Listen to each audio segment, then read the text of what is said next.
नमस्ते अध्यापिका जी, दर्शकों को भी नमस्ते।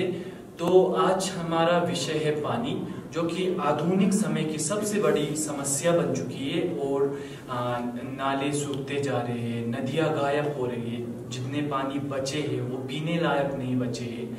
तो आज की हमारी परियोजना के लिए हमने अपना विषय रखा है पानी।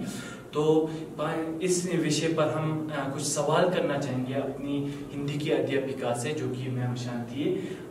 मैम शांति इस विद्यालय में पिछले 20 सालों से काम कर रही है। तो सवाल करने के लिए मैं अपने मित्र तलिन यादव को बताना चाहूँगा। नमस्ते अध्यापिका जी। तो मेरा पहला प्रश्न ये है कि पानी के प्रति प्राचीन काल में लोगों की सोच कैसी थी और अब कैसी है? प्राचीन काल में लोग जो है आपका जो पहले तो मैं ये कह दूं कि आपका जो विषय है ये बहुत ही अच्छा विषय चुना है आपने, जल। तो क्योंकि जल के प्रति आजकल समस्याएं भी बढ़ती जा रही है। तो अगर हम कहें कि पुराने प्राचीन काल में लोगों के विचार जल के प्रति अगर हम कहें तो लोग प्राचीन काल में पानी की पूजा करते थे। बेटा आपने देखा होगा कि गंगा, यमुना और सिंधु जैसे नदियों की पूजा करते हैं लोग। तो पूजा क्यों करते हैं? क्योंकि वो पानी के महत्व को समझते थे, है ना। जबकि आजकल जो है वो लोग जो है ज्यादा से ज्यादा अपने फायदा देख रहे हैं और अपने लिए ही जो है पानी का अधिक से अधिक प्रयोग करना चाहते हैं, जिससे कि क्या हो रहा है कि पर्यावरण में प्रदूषण बढ़ रहा है और लोगों में आपस में झगड़े हो रहे हैं पानी के प्रति, है ना। अब 2 राज्यों में झगड़े होने लगे हैं और ऐसा भी समय आ सकता है कि 2 देशों में युद्ध हो जाए पानी के प्रति। तो पानी की समस्या कोई छोटी मोटी समस्या नहीं है, ये कहना चाहूंगी।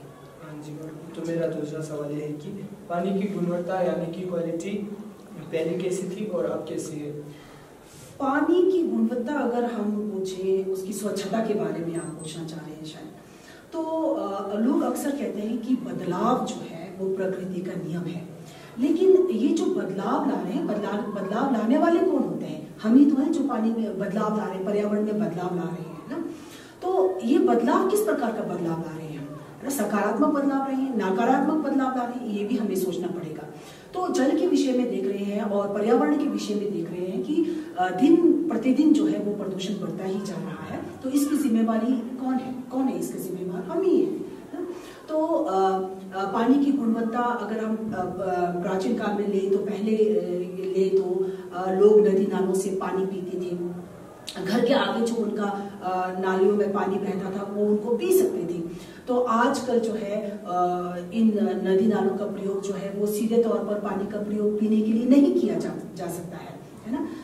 तो ये गुणवत्ता में फर्क आ रहा है। जी मैम। तो मेरा तीसरा सवाल है कि जैसे कि आप हिमाचल में भी रह चुकी हैं, तो वहाँ के पानी का स्रोत और लेह में क्या अंतर है?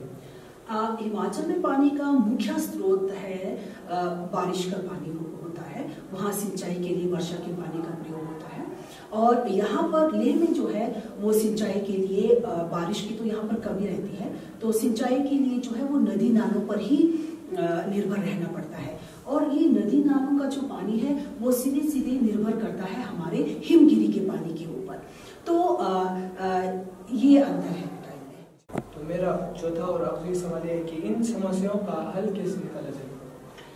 हल तो बेटा लोगों में जागरूकता लानी जरूरी है, क्योंकि लोग जो है आजकल पीने के पानी को भी सिंचाई के लिए प्रयोग कर रहे हैं। तो लोगों में ये जागरूकता लानी पड़ेगी कि पीने का पानी पीने के लिए ही प्रयोग किया जाए और सिंचाई के लिए जो है वो नदी नालों का पानी का प्रयोग किया जा सकता है।